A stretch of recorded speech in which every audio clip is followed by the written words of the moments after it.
네, 안녕하십니까. 자, 수업을 또 진행하도록 하겠습니다. 오늘은 근골격계 질환에 대해서 수업을 진행하도록 하겠습니다. 자, 첫 번째 목차를 보겠습니다. 근골격계는 이제 목차를 보고 조금씩 설명을 드리도록 할게요. 자, 첫 번째 뼈, 뭐 아시죠? 뭐 보원이라고 그러면, 그 다음 연골, 카트리지라고 하죠. 두 번째, 세 번째는 이제 인대, 리가먼트라고 합니다. 리가먼트. 그 다음에 힘줄입니다. 힘줄이란 말도 쓰고 근이란 표현도 합니다. 그걸 텐던이라고 합니다. 텐던. 자, 그 다음에 관절. 관절은 뼈와 뼈가 맞닿는 부위를 관절이라고 합니다. 그래서 조인이라고 하죠. 그죠? 그 다음에 마지막 아니고. 자, 여섯 번째는 머슬, 근육이고요. 일곱 번째는 이제 기타, 올더, 여러 가지가 있겠죠. 뭐 피부나 모발, 여러 가지가 있겠습니다. 자, 첫 번째 보시면은 이제 자, 근골격계에 대해서 설명을 좀 드리도록 할게요. 자, 여기 박스에 나와 있는 것처럼 보시면 근골격계라는 것은 뼈, 인대, 그 다음에 연골, 힘줄, 관절낭, 그 다음에 관절, 근육 등을 통틀어서 근골격계라고 한다고 되어 있습니다. 자, 쉽게 말하면 어떤 말일까요? 인체를 구성하는 모든 조직이 근골격계라고 보시면 될 것 같아요. 그래서 여기서 우리가 알고 있는 뭐 뼈, 그죠? 그 다음에 근육. 이 두 개가 합쳐가지고 근골격계라고 할 수 있는데 그렇진 않다라고 생각하시면 될 것 같습니다. 자, 그래서 보시면 여기 내용을 잠깐 보시면 일주일에 한 번, 여러분들 중에 뭐 일주일에 한 번 정도 이상 통증, 일주일 이상 통증, 과거에 뭐 1년간 한 달 이상 아팠다든지 하면 여러분들 근골격계에 노출되어 있다고 볼게요. 이게 정의라고 보시면 됩니다. 그러면 상지의 관절 부위, 목, 어깨, 팔꿈치 및 손목에서 지속되는 하나 또는 하나 이상의 통증, 뭐 여러 가지가 있겠죠. 뭐 아프다는 느낌이 통증이 있을 수도 있고, 쑤시는 느낌, 뻐근한 느낌, 화끈거리는 느낌, 무감각한 느낌, 찌릿한 느낌, 뭐 있을 겁니다. 이런 것들이 발생하면 근골격계 질환자가 일 확률이 높다라고 생각하시면 됩니다. 그 다음에 뭐 동일한 신체 부위에 이제 유사 질병과 뭐 병력이 있어야 하고, 그 다음에 현재 작업에서 시작한다. 항상 뭐 이렇게 증상은 현재 작업할 때도 나타날 수가 있는 부분입니다. 그래서 근골격계라는 것은 조금 처음에 이야기하신 대로 한 대로 인체를 구성하는 모든 조직에서 일어날 수 있는 질환이 근골격계라고 보시면 됩니다. 자, 이제 첫 번째 뼈로 넘어가겠습니다. 뼈로 보시면 신체를 지지하고 심장, 그 다음에 폐 등 주요 장기를 둘러싸서 보호하는 역할을 한다 라고 되어 있죠. 이거 쉽게 말하면 늑골을 말하는 것도 늑골인데 뭐 또 여러 가지가 있겠죠. 늑골 말고도 뼈가 있습니다. 자, 그 다음에 보시면은 지렛대 역할을 하여 근육의 작용을 돕는다. 이거는 상완 쪽인 것 같아요. 상완 쪽에 보시면 여기 팔 보시면 팔이 구부러지죠. 구부러지는데 한쪽은 고정된 관을 잡아당깁니다. 그래서 지렛대 역할을 한다. 근육이 이렇게 붙어 있었겠죠, 그죠? 여기는 근육이 짧아져 있습니다. 이렇게 상완 근육. 근데 이렇게 하면 늘어나 있죠. 그래서 한쪽은 고정된 관 쪽이 작용한 데에서 지렛대 역할을 한다고 보시면 됩니다. 자, 그다음 뼈의 모양을 볼게요. 뼈의 모양은 장골하고 단골이 있습니다. 뭐 팔다리 같은 경우는 긴 뼈가 되겠죠. 근데 손바닥 안쪽이나 그다음 발등 안쪽 이런 뼈는 상당히 작습니다. 그죠? 그래서 이건 단골이란다. 근데 쇼머슬이 되고요. 그다음 형태에 따라서 뭐 편평골, 뭐 날개뼈, 뭉치뼈가 되고 그다음 굵직한 뼈가 있고요. 그다음에 뭐 성장기에 따라서 뼈가 뭐 발육이 멈추지만 콧뼈, 턱뼈는 일부가 이제 평생 동안 자란다고도 합니다. 자, 뼈는 일반적으로 혈관이 매우 풍부한 조직입니다. 쉽게 말하면 조율작용, 혈액이 어디서 생성이 될까요? 혈액이 심장에서 나지는 않습니다. 심장은 뿜어주는 곳이 되겠죠. 그래서 혈액을 생성하는 곳이 뭐냐면 혈관이 아니고 그 뼈라고 보시면 됩니다. 뼈에서 골수를 만드는 조직이 생깁니다. 그래서 혈관이 풍부하다. 그 뼈에서 혈액이 만들게 되는 풍부한 조직이므로 손상을 입었을 때 어떨까요? 치유 능력, 부러졌을 때 잘 붙는다 라고 되어 있습니다. 그래서 원래의 강도 구조 및 강도와 구조로 돌아갈 확률이 높다라고 되어 있습니다. 자, 그 다음 뼈는 성인이 되었을 때 성장은 중단이 되겠죠. 그런데 여러분들이 골절이 일어났을 때 뼈가 어떻게 돼요? 잘 붙죠. 그걸 뭐예요? 재형성 과정이라고 합니다. 그래서 뼈는 생산은 되진 않지만 재형성 과정이 일어난다. 끊임없이. 근데 어떻게 됩니까?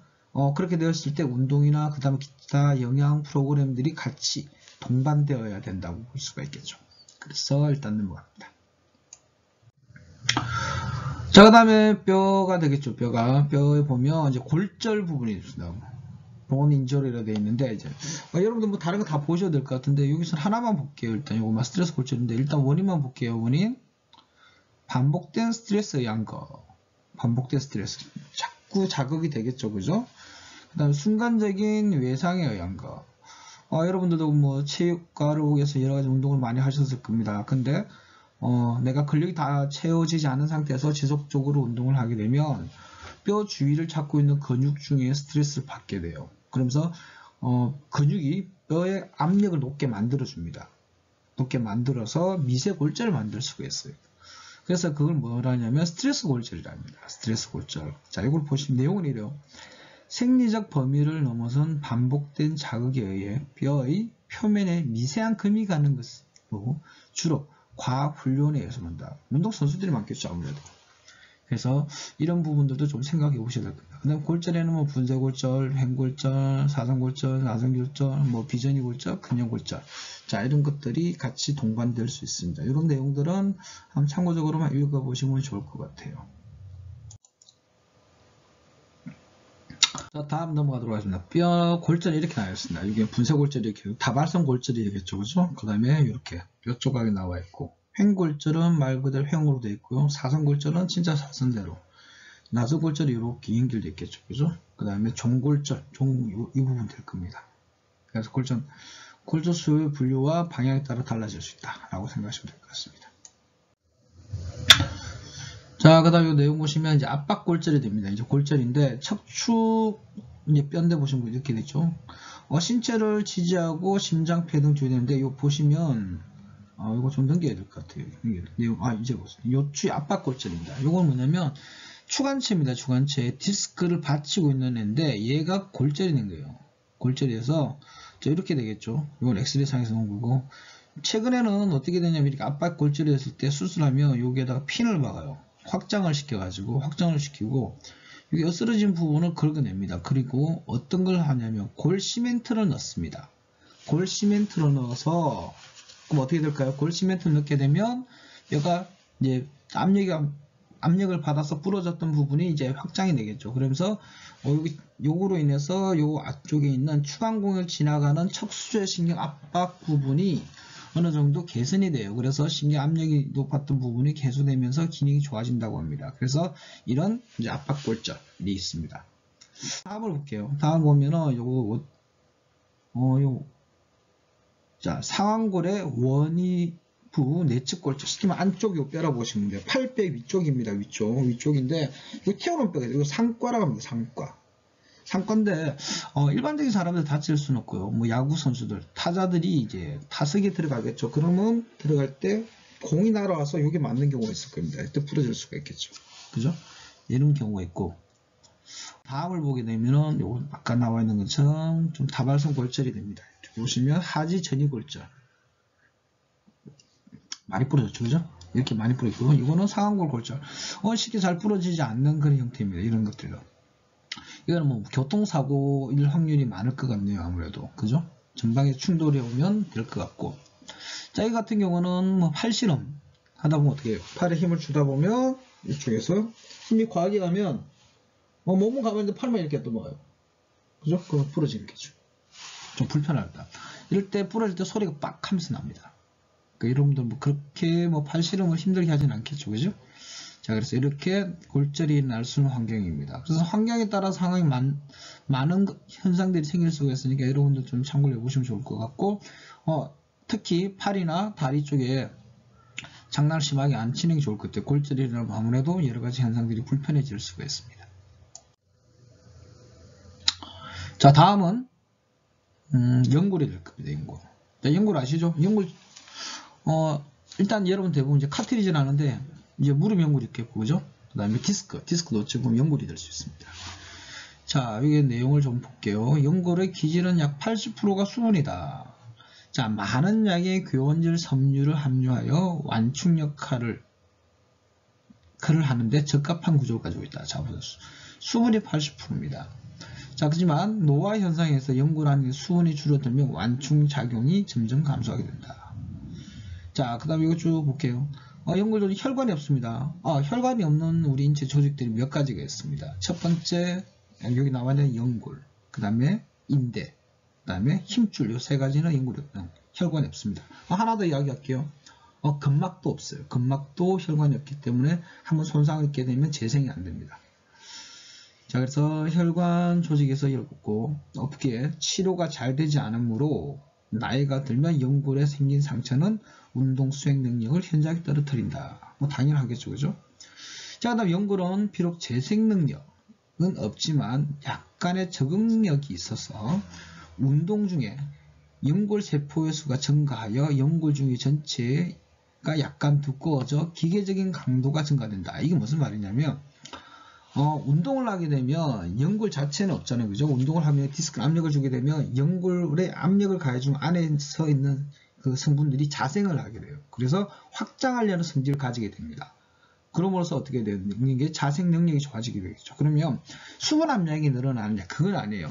연골을 싸고 있는 카트리지 주위에 섬유테라네가 있습니다. 그 섬유테를 강화시키는 기능이 돼요.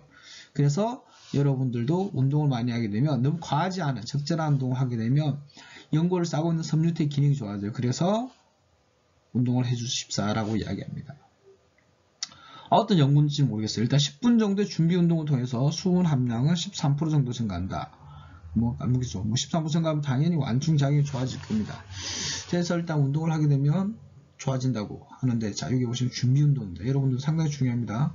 이게 준비 운동은 꼭 생각을 해보셔야 됩니다. 이거는 상당히 중요합니다. 여러분 항상 운동을 하기 때문에 오늘 별표 한 5개 정도 해주시면 좋을 것 같아요. 자, 일단 다음 넘길게요. 대표적으로 여러분들이 알고 있는 바늘상 연골입니다. 바늘상 연골. 팔자 모양이 되죠. 그죠? 연결되어 있는데, 어떻게 되냐, 우리가 무릎을 딱 편 상태로 하게 되면 이 앞쪽에 있는 여기 전방 십자인대에 있는 부분이 좀 찍혀요. 이 연골이 상처를 받아요. 이렇게. 요 위에 있는 요 연골 부분이 아래를 찍게 됩니다. 찍게 돼서 상처를 받게 됩니다. 그래서 상당히 좀 안 좋아지겠죠. 보통 이제 바늘상 연골판 찢어진다고 표현을 합니다.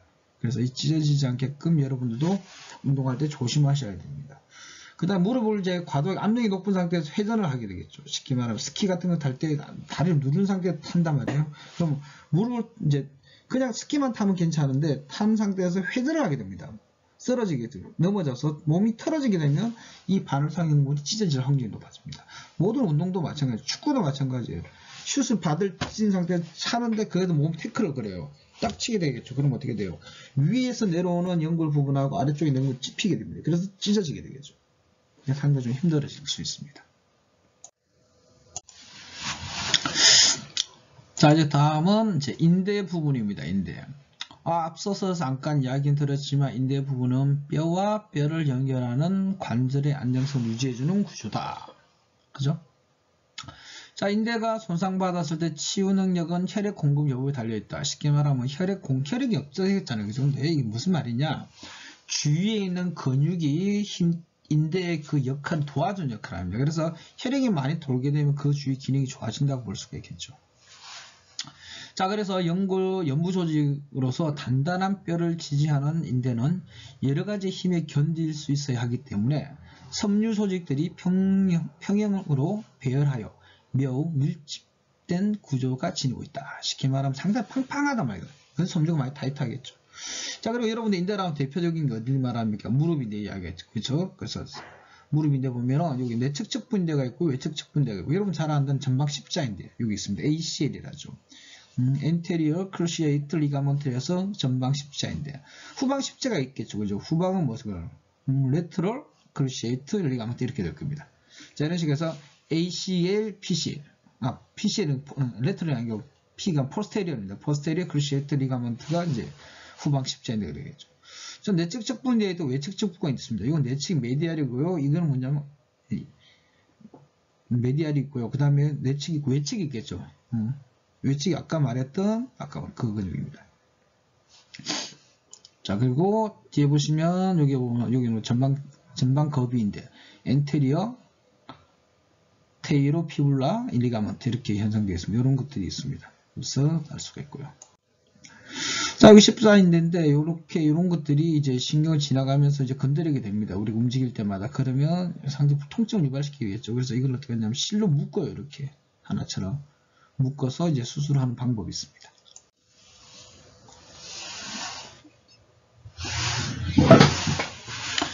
자, 다음은 텐던입니다. 텐던. 자, 힘줄은 근육을 뼈에 부착시켜주는 구조물로 강한 장력에 견디도록 인대와 매우 비슷한 구조로 되어 있다.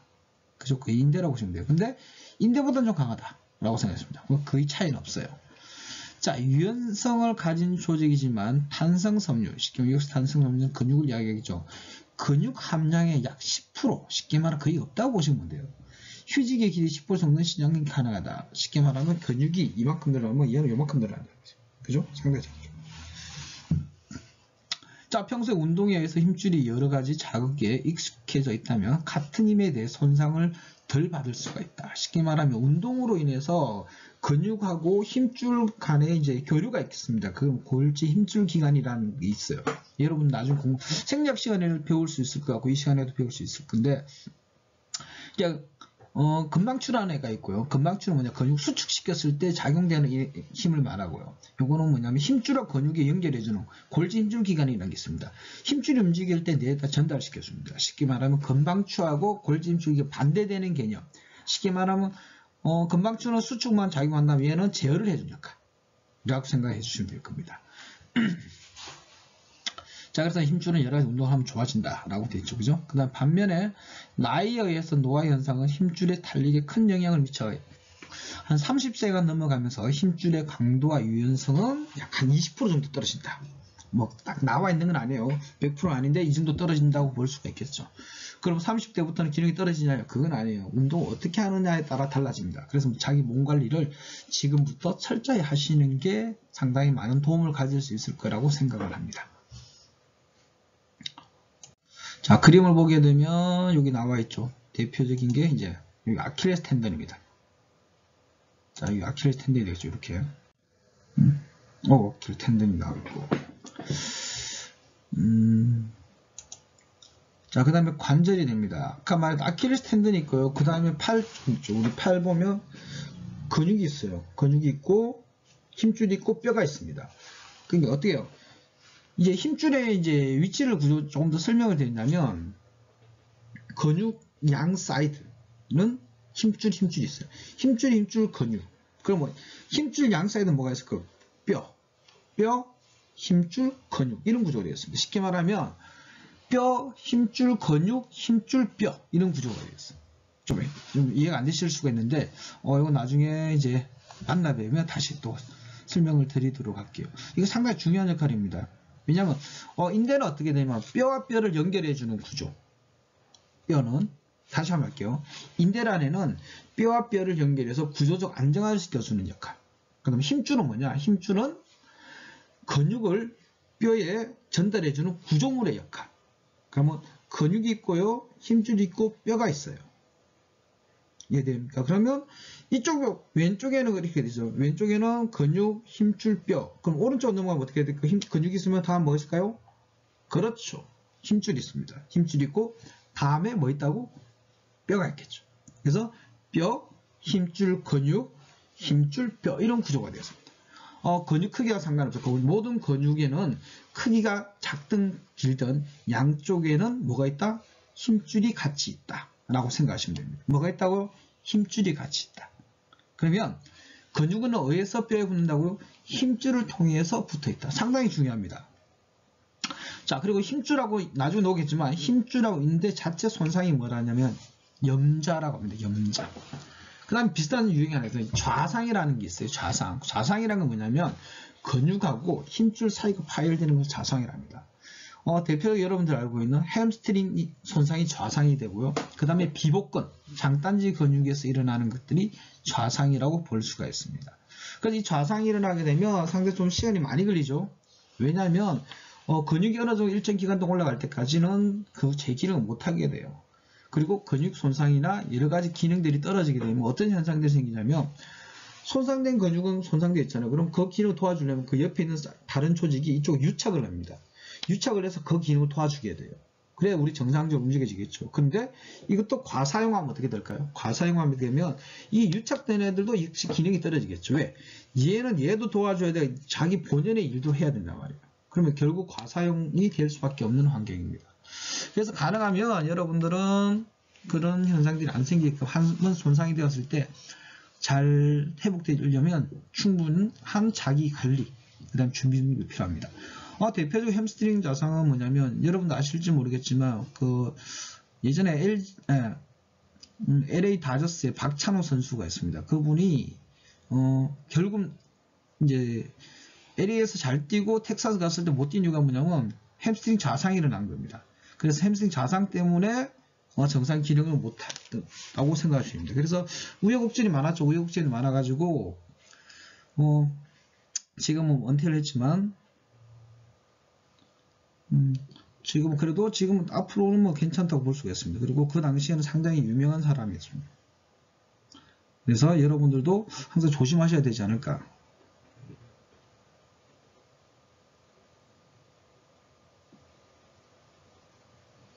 자, 이제 넘어갈게요. 죄송합니다. 제가 목이 계속해서 좀 칼칼거렸네요. 자, 그 다음 다섯 번째 관절에 대해서 설명을 좀 드릴게요. 관절, 아까 이야기한 대로 뼈와 뼈가 맞닿는 부위가 관절이라고 보시면 됩니다. 우리 일자 동작을 하다 보면 어떻게 될까요? 기본적으로 관절이 움직여야 돼요. 관절이 안 움직이는 상태에서 움직일 수가 없겠죠. 그죠? 그래서 관절은 상당히 중요합니다. 특히 대표적으로 여러분이 알고 있는 무릎 관절, 그 다음에 손목 관절, 그 다음에 발목 관절 상당히 중요합니다. 여러분들 평생을 지나면서 다칠 수밖에 없는 게 뭐냐면 어깨 관절하고 허리 관절, 무릎 관절, 여기는 여러분들의 의지하고 상관없이 다쳐질 수밖에 없는 관절이라고 보시면 될 것 같습니다.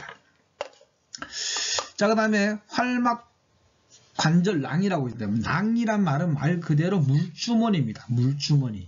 그래서 물주머니 낭자를 써요. 물주머니 낭. 그래서 활막이란 거, 그죠? 재활할 수 있는 막의 낭이라고 보시면 됩니다. 근데 손상률이 생각했던 것보다 상당히 높습니다. 여러분들 대표적으로 무릎 쪽이 가장 많고요. 자, 여기 나와 있는 것처럼 물주머니를 형성하고 있고 그 안에 활액이 있습니다. 활액이 되어 있는데 시노볼 플루이드 해가지고 나와 있습니다. 이렇게 있고 주변에 관절 연골, 관절막, 그 다음에 인대, 그 다음에 반월상 연골, 연골판, 점액락 이런 것들이 있습니다. 자, 그 다음에 관절락 내벽에는 이제 활막이 되어 있고, 쉽게 말하면 여기 아까 제가 이야기했던 섬유태가 있어요. 이 태가 안에 물이 있단 말이에요. 얘가 단단해져요. 얘가 약하면 어떻게 삐져나가겠죠. 이렇게 삐져나가게 되면 문제가 생길 수밖에 없습니다.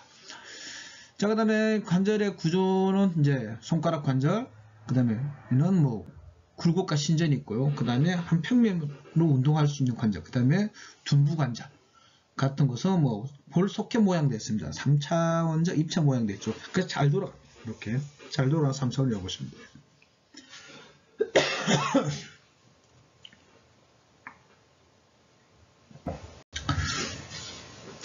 자, 다음은 자, 이렇게 구조적으로 보시면 여기는 이제 인공관절 수술하면 슬관절이 되겠죠. 요거는 비골관절, 요건 경골관절.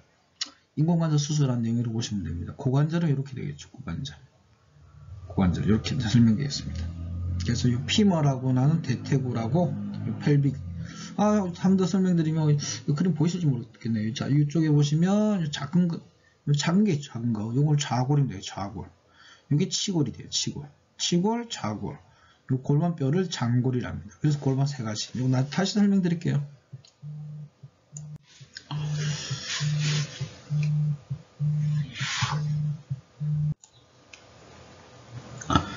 자, 다음은 근육입니다. 근육 제일 중요하죠. 인체 조직 중에서 가장 중요한 겁니다. 동물의 대표적인 운동기관이 이제 근육인데 이제 복잡한 신경계에 의해서 조절이 됩니다. 쉽게 말하면 근육이 움직일 때 그냥 근육이 이렇게 움직이는 게 뇌의 지배를 받게 되죠. 그렇죠? 그 다음 여러 가지 운동을 하게 됩니다. 그 다음 지배되는 신경에서 자기의 의지로 움직일 수 있는 근육, 내 의지대로 움직일 수 있는 근육이죠. 그게 뭐냐면 뭘까요? 수위 근육이랍니다. 수위 근육. 그와 반대로 이제 의지와 상관없이 움직이는 거죠. 불수위 근육인데 근육은 내 마음대로 움직일 수 있죠.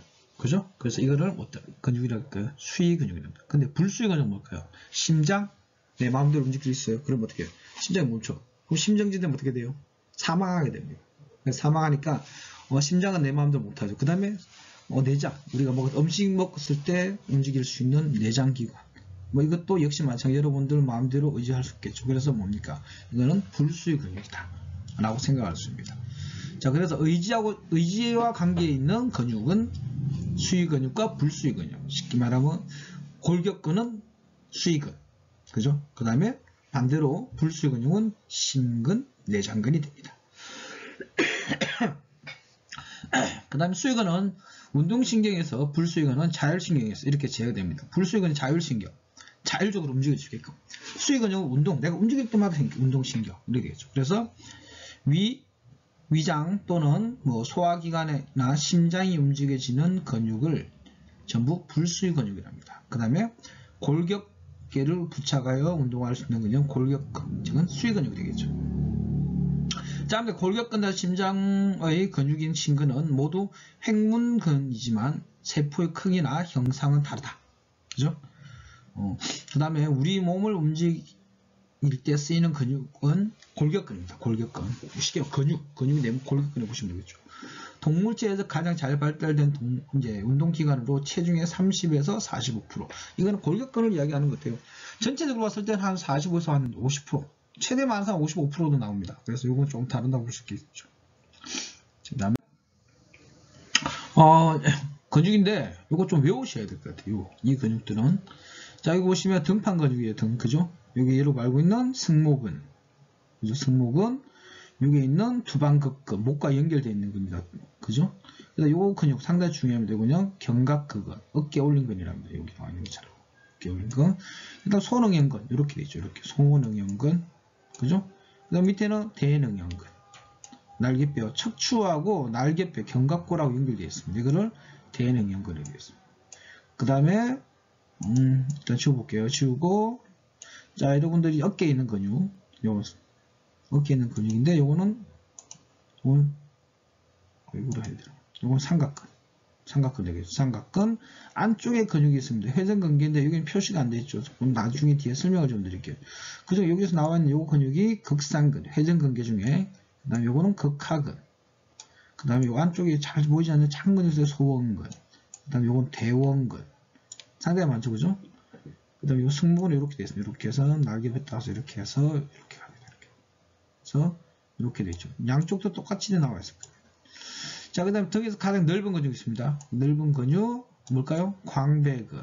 넓을 광자에 등배자라고 되어 있습니다. 그래서 이 넓은 근육. 어떻게 청골. 엉덩이 뼈 있죠? 여기까지 연결되어 있다고 보시면 됩니다. 그래서 여기까지. 그 다음에 엉덩이 근육. 엉덩이 대둔근. 대둔근이 있고요. 골반뼈 이렇게 위에 붙어 있는 근육이 있어요. 위에 붙어 있는 근육이 뭐냐면 중둔근. 요 안쪽에 있는 게 중둔근입니다. 중둔근. 자, 이렇게 되겠죠. 그죠? 아까 말한 삼각근. 이거 상한 3두가 되겠네요. 상한 3두. 이겁니다. 이거 밑에 부분. 이 근육이라고 보시면 돼요. 상한 2두입니다. 반대되는 근육. 이거 여러분들 근육 다 이거 그려보셔야 될 것 같아요. 자, 이거 좀 지워볼게요. 여기 지우고. 여러분들도. 이 그림은 이제 과제로 낼 겁니다. 한번 다 그려보셔야 됩니다. 그려보시고 외우셔야 됩니다. 자, 앞쪽에 볼게요. 여러분들 잘 생각하지 않은 근육인데 대흉근 상당히 중요합니다. 대흉근 안쪽에 있는 건데 소흉근이 이렇게 또 붙어 있어요. 그 다음에 여기 있는 정거근, 세라투스 엔테리언 정거근, 그 다음에 외복직근, 그죠? 그 다음에 여기는 봉공근 앞쪽입니다. 여기서 내측부터 해서 이렇게 붙어 있는 거. 이건 대퇴사도의 대퇴직근, 내측관근, 외측관근. 이거 무릎이 되겠죠, 그죠? 그래서 기본적으로 여러분들이 근육을 조금 더 아셔야 됩니다. 아래쪽에는 여기는 장단지 근육이 되겠고, 그래서 요거는 전경골, 엄지발가락 내로 상당히 중요합니다. 자, 이런 근육들이 여러분들의 이제 기본적으로 다 익히셔야 돼요. 그러니까 목 앞쪽도 상당히 중요한 근육입니다. 이거 빠졌네요. 흉쇄의 SCM이랍니다. SCM. 이거 거북목으로 가요. 이렇게. 거북목 이렇게 만들어서 짧아지게 되면 거북목이 생기는 경우. 쉽게 말해 여러분 책상에 이렇게 앉아있는데 보통 이렇게 하죠. 이런 식으로. 핸드폰 볼 때 이렇게 돼요. 이럴 때 대부분 이 근육입니다. 근데 안쪽에 있는 근육이 여기서 붙는 사각근이겠죠. 스키너라는 사각근이 있어요. 사각근. 상당히 많습니다. 근육들이. 그래서 이거 하시면 되고. 여러분들 시간 되면 배우실지 모르겠지만 여러분 아래쪽에 있는 정거근들, 엘보. 자, 이거는 경관절, shoulder, elbow, 요거는 wrist 관절, 손목 관절이라고 보시면 됩니다. 자, 일단 이렇게 기본적으로 근육들을 여러분들 익혀두시면 좋으실 것 같아요. 그래서 이 그림은 여러분들이 과제로 나갈 것 같습니다. 자, 일단 이제 마지막 볼게요. 상당히 중요한데 이 앞에서 언급하지 않았던 내용들입니다. 여기 보면 이게 첨액낭이 있고요. 그 다음에 고유감각체, 그 다음에 고유 위치감각체, 그 다음에 분필 영양 정지인인데요. 중요한 거는 이 견봉화 정액낭 말 그대로 낭이란 말이 들어가 있으면 물주머니라고 생각하시면 됩니다. 그리고 이건 이제 벌스라죠, 벌스. 그죠? 자, 견봉화 정액낭이 되죠. 서브 아크로미얼 벌스 리스트. 그죠? 벌스. 자, 그 다음에 이게 중요한 건 요겁니다. 요건데, 고유관광이, 아까 제가 살짝 이야기했던 부분 있죠. 그죠? 금방추, 머슬, 스파인들, 그 다음에 골지 힘줄기가, 골지 텐던 올즈 돼 있죠. 이렇게 되었습니다. 요거는, 금방추 같은 경우는 보십시오. 근육의 수축과 이완할 때 길이 변화와 속도에 대한 정보를 뇌에다가 전달해 주는 거. 자, 이거 반대되는 애가 있습니다. 근육과 힘줄 연결 부위에 있으면서 근육에 가해지는 저항이 너무 클 경우 이를 감지해서 이완시켜주는 역할을 한다. 이완시켜주는 역할. 그래서 얘 둘이는 어떨까요? 반대되는 관계, 기란 관계라고 보시면 됩니다. 그 다음에 관절 수용체라는 게 있습니다. 관절 수용체. 쉽게 말하면 관절의 위치에 있는 관절에 가해지는 스트레스에 대한 정보를 뇌에다 전달해준다. 우리가 막 이렇게 버티다가 도저히 안 되겠죠. 그러면 야, 얘가 그냥 얘한테 연결해. 아, 나 이제 못 버틸 것 같아. 어떻게 네가 좀 해봐봐. 이런 식으로 이제 해주는 것들이 이제 관절 수용체라고 보시면 됩니다. 이렇게 여러 가지로 이제 설명을 좀 드렸는데, 자, 이런 것들이 뭐다고요? 이런 것들이 근골격계입니다. 그래서 근골격계 질환이라는 것은 이런 것들이 다 포함이 되어 있다라고 이해를 해주시면 여러분들이 편하실 것 같아요. 자, 그 다음 밑에 있는 붕대를 위한 위치 감각의 정지, 발목, 테이핑 같은 걸 봅니다. 이건 나중에 테이핑을 할게요. 읽어보시면 발목 무릎 등의 부상 후 탄력 붕대를 이용해 관절을 단단하게 감싸 보호, 증폭시켜 뇌에 전달함으로써 부상으로 인해 저하되는 위치 감각을 일시적으로 증가시켜주는 효과가 있다라고 되어 있습니다. 자, 일단 오늘은 여기까지입니다. 모두들 수고 많으셨습니다.